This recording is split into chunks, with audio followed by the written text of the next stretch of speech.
అసలు ధర్నా పెట్టడానికి ప్రధాన కారణం ఏంటి? నా పేరు బాలు. ఏబీవీపీ సికింద్రాబాద్ జిల్లా కన్వీనర్ని. ఇదే పీజీ కాలేజ్లో ఎంఎస్డబ్ల్యూ సెకండ్ ఇయర్ అవుతున్నాను. గత కొంతకాలం ఆ సికింద్రాబాద్ పీజీ కాలేజ్లో ఎన్నో ఇబ్బందులకు లోనవుతుంది. ఒకప్పుడు చూసినట్లయితే పూర్వంలో ఈ కాలేజ్లో ఎంతోమంది మేధావులని, విద్యావంతులని, రాజకీయ నాయకులని తయారు చేసిన ఒక ఫ్యాక్టరీలా ఈ సికింద్రాబాద్ పీజీ కాలేజ్ ఉండేది. ఈరోజు చూసుకున్నట్లయితే ఈ కాలేజ్లో ఎలాంటి వసతులు లేవు. ఎలాంటి వసతులు లేకుండా గ్రౌండ్ని ఇంతకుముందు ప్రైవేట్ కాంట్రాక్ట్ ఇవ్వాలని ఒక దురాశతోటి ఈ వీసీ కానీ ఈ ప్రిన్సిపల్ కానీ ఒక కార్యాచరణ చేసిరు. ఆ కార్యాచరణ మీకు అడ్డుకట్ట వేసి ఈ ప్రైవేట్ కాంట్రాక్టర్కి ఇస్తే ఈ విద్యార్థులకు ఆడుకుంటుంది కానీ ఎలాంటి సౌకర్యాలు ఉంటాయి. ఖచ్చితంగా ఇది విద్యార్థుల కోసం ఉండాలి. ప్రైవేట్ కాంట్రాక్ట్ ఇచ్చే పరిస్థితే లేదు. యూనివర్సిటీ భీములు యూనివర్సిటీకే ఉండాలి కానీ ప్రైవేట్ వాళ్ళకి దారదత్తం చేయొద్దని మేము ధర్నా నిర్వహించి ఆ ప్రైవేట్ కాంట్రాక్టర్ని తరిమి కొట్టడం జరిగింది. అది ఆ విషయము ప్రిన్సిపాల్ కక్షపూరితంగా వ్యవహరిస్తూ ఆ గ్రౌండ్ని ఇప్పటివరకు క్లీన్ చేయడం జరుగుతలేదు. మేము ఎన్నోసార్లు వినతి పత్రాలు ఇచ్చాం. మా కాలేజీలో ఉన్న గ్రౌండ్ ఎన్నో ఇబ్బందులతో గడ్డి మొలిచింది, పాములు వస్తున్నాయి. హాస్టల్లో చూసుకున్నట్లయితే ఎలాంటి ఫెసిలిటీ లేవు. పురుగుల అన్నం తింటున్నాం, నాణ్యమైన ఆహారాన్ని అందించడం లేదు. మన హాస్టల్ చుట్టూ చూసుకున్నట్లయితే గడ్డితోటి మురికి వాడలతో తలపించే విధంగా హాస్టల్ పరిసర ప్రాంతాలు ఉన్నాయి. గర్ల్స్ హాస్టల్లో చూసుకున్నట్లయితే ఎన్నో రోజుల సంధి వాళ్ళకు ఒక వాటర్ ఫెసిలిటీ లేదు. ఏ రాత్రి ఎప్పుడు ఆ విద్యార్థులకు ఏం జరుగుతుందో తెలియదు. ఒక ఆంబులెన్స్ సౌకర్యం లేదు. 24/7 ఇవి వైద్య సేవలు ఉండాలని మేము వీసీని కానీ ప్రిన్సిపాల్ కానీ చెప్పినా కానీ ఏమో చేస్తామని చెప్తున్నారు. చాప కింద నీరులా వాళ్ళ పని వాళ్ళు చేసుకుని పోతున్నారు. దున్నపోతు మీద వాన పడ్డట్టు వ్యవహరిస్తున్నారు ఈ కాలేజీ యజమానం. ఇప్పటికని చెప్తున్నాం, ఈ కాలేజ్ లో 24/7 వైద్య సేవలు ఉండేలా చూడాలి. ఒక అంబులెన్స్ ఏర్పాటు చేయాలి. గ్రౌండ్ ని పరిశుభ్రం చేయాలి. సెల్ఫ్ ఫైనాన్స్ కోర్సులను రెగ్యులర్ చేయాలి. వ్యాయామశాలని పునరుద్ధరించాలి. ఫిజికల్ డిపార్ట్మెంట్ చూసుకున్నట్లయితే ఫిజికల్ డిపార్ట్మెంట్ పేరుగా ఉన్నా తప్ప ఎలాంటి వసతులు లేవు. ఫిజికల్ డిపార్ట్మెంట్ లో ప్రతి ఒక్క ఆట వస్తువులు ఉండే విధంగా చూడాలి. పీడీ మీద యాక్షన్ తీసుకొని పునరావృతం చేయాలి. కాలేజీలో యొక్క సమస్యలను పరిష్కరించకపోతే ఒకటే తెలియజేస్తుంది ఈ ప్రభుత్వానికైనా వీసీకైనా ప్రిన్సిపాల్కైనా, మా సమస్యలు కనుక పరిష్కరించకపోతే ఈ రోజు మేము ఈ కాలేజ్ గోడల దగ్గరికి వచ్చినాం. మా సమస్య పరిష్కరించకపోతే రోడ్డు మీదకి ఎక్కుతాం. వీసీ ఛాంబర్కైనా వస్తాం. సీఎం ఆఫీస్కైనా ముట్టడిస్తామని తెలియజేస్తున్నాం. మా ఆగ్రహాన్ని మీరు పర్యవేక్షించకండి. ఏబీవీపీ ఎప్పుడైనా విద్యార్థుల పక్షాన ఉంటుంది. మా సమస్యలు పరిష్కరించేదాకా పోరాటం ఆపమని తెలియజేస్తున్నాం. ఇదే మొండి వైఖరి ప్రభుత్వం కానీ వీసీ కానీ వ్యవహరిస్తే మా సమస్యలు పరిష్కరించకపోతే ఆమరణ నిరాదీక్షగా కూర్చుంటామని తెలియజేస్తున్నాం. ప్రజెంట్ మీ ఉన్న కోర్సులలో అయినా టీచర్స్ ఉన్నారా? రెగ్యులర్ గా వస్తున్నారా? క్లాసెస్ చెప్తున్నారా? మరి ఎలా ఉంది? మన ఇక్కడ సెల్ఫ్ ఫైనాన్స్ కోర్సులలో చూసుకున్నట్లయితే ఎంఎస్డబ్ల్యూ అనే కోర్సు గత 20 సంవత్సరాల సంది ఇక్కడ కంటిన్యూ అవుతుంది. ఏదైనా ఒక కోర్సు రెగ్యులర్ కావాలంటే ఒక 10 సంవత్సరాలు ఎలాంటి అంతరాయం లేకుండా ఆ కోర్సు కంటిన్యూ అయితే దాన్ని రెగ్యులర్ చేయాలి. కానీ ఇప్పటికీ ఆ ఎంఎస్డబ్ల్యూ అనే కోర్సు 20 సంవత్సరాల సంది ఎలాంటి అంతరాయం లేకుండా కొనసాగుతున్నా అని దాన్ని రెగ్యులర్ చేయడం లేదు. ఎన్నోసార్లు ప్రిన్సిపల్ వీసీకి విన్నవించుకున్నా రెగ్యులర్ చేయడం లేదు. ఎంఎస్డబ్ల్యూకు ఒక ప్రాముఖ్యత అనేది లేకుంటే 20 సంవత్సరాల సంది ఎట్లా కొనసాగింది. విద్యార్థులకు మాస్టర్ ఆఫ్ సోషల్ వర్క్ అనేది కోర్సు బయటికి వెళ్ళి మేము ఎంఎస్డబ్ల్యూ కోర్సు కంటిన్యూ చేసుకొని ప్రజలకు సేవ చేయాలనే ఉద్దేశంతో ఈ కోర్సు చేయాలని ఎంతో మంది ఆకర్షితులై ఈ కోర్సు చేయడం జరుగుతుంది. అయినా కానీ కోర్సును రెగ్యులర్ చేయడం లేదు. ఈ కోర్సు మీద 60 మంది 2014 చూసుకున్నట్లయితే 30 మంది ఉండే, 2018లో 40 మంది చేసారు, 2022లో 60 మందిని చేసారు. కోర్సు సీట్లు పెంచుతున్నారు, ఫీజులు పెంచుతున్నారు తప్ప దీన్ని రెగ్యులర్ చేయడం లేదు.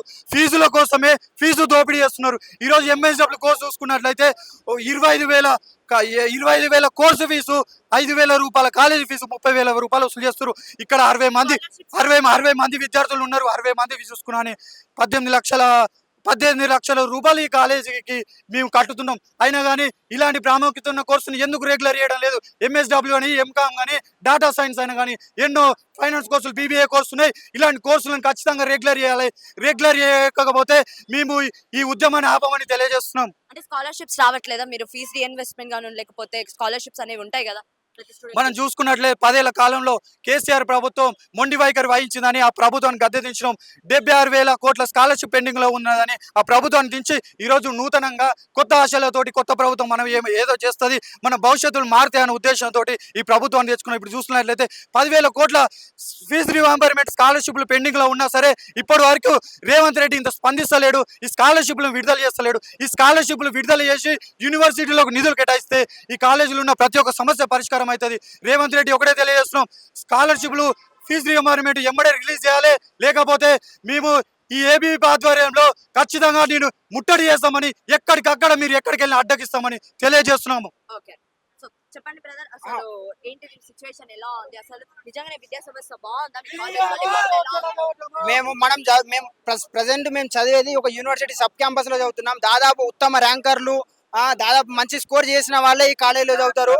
ఇలాంటి ఇలాంటి విద్యార్థులు, ఉత్తమమైన విద్యార్థులు ఈ కాలేజీలో చదువుతున్నప్పుడు ఈ కాలేజ్ ఫ్యాకల్టీ కూడా అట్లే ఉండాలా, ఒక మెయింటెనెన్స్ కూడా అట్లే ఉండాలి. అంటే ఎన్నో ఆశలతో వచ్చింటారు కదా, మేము హ్యాపీగా చదువుకోవాలి, మంచి లైఫ్ ఉంటది అని. మరి అలాంటి లైఫ్ కనిపిస్తుందా? అస్సలు కనిపిస్తలేదండి. ఇది ఒక నార్మల్ ఒక ప్రైవేట్ కాలేజీని తలపిస్తుంది. ఎందుకంటే ఇది ఒక sub campus, university sub campus. చూసుకున్నట్టయితే మన గ్రౌండ్ పరిస్థితులు అయినా సరే, ఈ కాలేజీలో ఒక ట్యూబ్ లైట్ వెలుగది, ఒక కనీసం ట్యూబ్లైట్ ట్యూబ్ లైట్ ఫెసిలిటీస్ మన మన కళాశాలలో కనిపిస్తున్నాయి. ఇప్పుడు మన ఒక బాయ్స్ హాస్టల్ ఉంది మేడం. బాయ్స్ హాస్టల్ చుట్టూ మురుగునీరు చేరింది, ఆ వాసన వస్తుంది, ఒక హైజీనిక్ లేదు. ఇక చాలా సమస్యలు మేడం. ఒక జిమ్ మెటీరియల్ లేదు, గ్రౌండ్ లో క్రీడా సామాగ్రి లేదు, గ్రౌండ్ క్లీన్ లేదు. ఎక్కడికక్కడ సమస్యలు, నిర్వీర్యం అయిపోతుంది ఈ పీజీ కాలేజ్. సో అసలు మీరు అనుకున్నట్టయితే పీజీ కాలేజ్ లేదు అని అంటారు. ఈ పీజీ కాలేజ్ వాసన సమస్యలు చెప్పాను మేడం.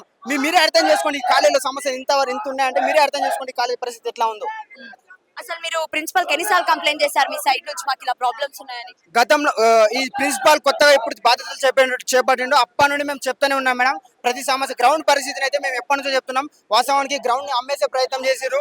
మేము ఏబీపీ ఆధ్వర్యంలో దాన్ని అడ్డుకున్నాం. ఒక ప్రైవేట్ కాంట్రాక్ట్ ఇచ్చి లీజ్కి ఇద్దామనే ప్రయత్నం చేసిర్రు. మేము దీన్ని అడ్డుకున్నాం.